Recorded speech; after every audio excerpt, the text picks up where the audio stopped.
Hello everyone, we are here to propose our solution for the MYOB IT challenge. I'm Joey.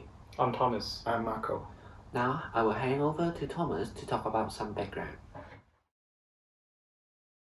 The SMEs have some unique characteristics such as being financially fragile with small capital and low liquidity. Due to the small business scale, SMEs have low bargaining power, so their supply chain is often unstable and inefficient.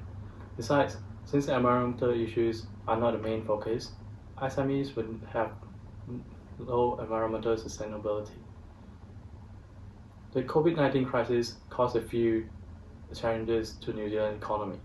For example, the social distancing policy and lockdowns have resulted in inconsistent and unpredictable sales level for both traditional and online businesses.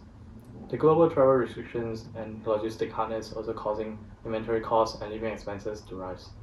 The issue caused a significant impact on SME operation, especially on inventory management. While acquiring and holding less inventory would increase the acquiring costs, acquiring more inventory on the other hand would increase the holding and spoilage costs. Deciding the inventory level is a significant problem for the SME owners. To solve the problem, we use a decision support system to better monitor the inventory level, and use an algorithm to predict the usage to help the business owner to make decisions of managing inventory. And to implement that, we provide a perpetual inventory system instead of periodic.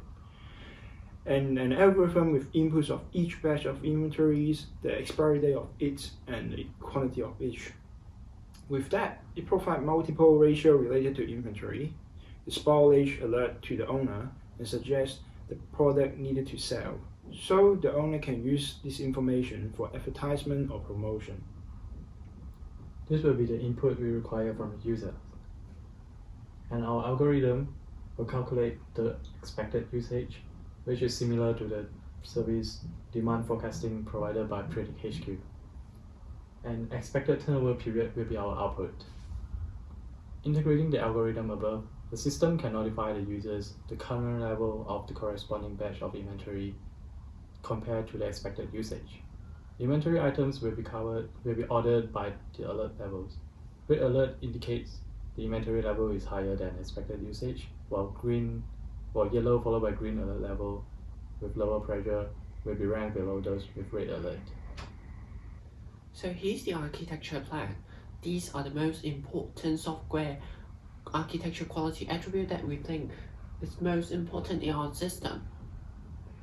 So we have chosen Amazon Web Service as our host service. So here are some factors that we think that will affect the choice of our programming language. We want to build the app very fast, we want to save money, but we also want to have lots of support. So we have chosen React Native as our front end because it got a huge ecosystem that there's a lot of well-written third-party libraries that we can use. Moreover, it is very cross-platform friendly. We can write one code and we can deploy it to any different platforms. For the backend, we have chosen Node.js because it's also got a huge ecosystem and it is very cross-platform friendly. Moreover, its non-blocking I/O model make it very lightweight that we can get feedback instantly. The content management system we will be using will be Strapi, and it is a headless architecture. The benefit of it is we can build the app very fast and we can save money because we don't need to write a lot of different code for different platforms. We only write one code for all platforms. So here's the actual process. The client will use the application or website to make an HTTP request. All these requests will be processed in our host service, Amazon Web Service, and the response will be sent back to the application or website, and it will alert the user for spoil alert. And there are few key factors to know are we success or not. So first is the reduce waste. So we can know are we reducing the waste to contributing to the environment. And the second one is the spoilage expense. So we can know if the expense is reducing, so we can know our spoilage is decreasing. And the last one is the profit. If the profit is increasing, then we can know we are contributing to the shareholders' interest.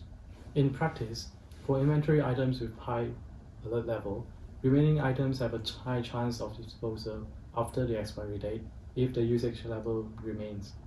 So users should consider prioritizing the product which would increase the usage level of corresponding inventory items.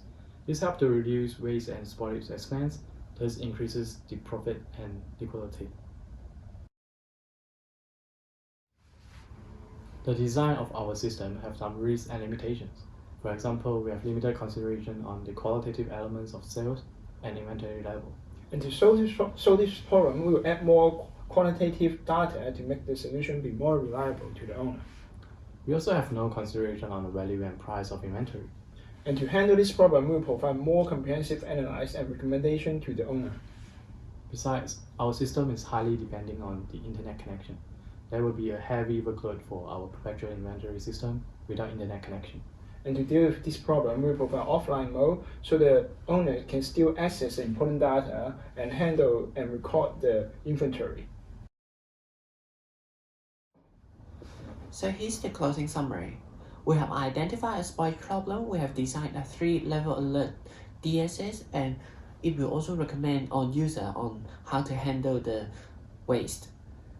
We have also described a very detailed architecture plan, the impact, and also the risk and mitigation. This is the end of our presentation. Thank you everyone for listening.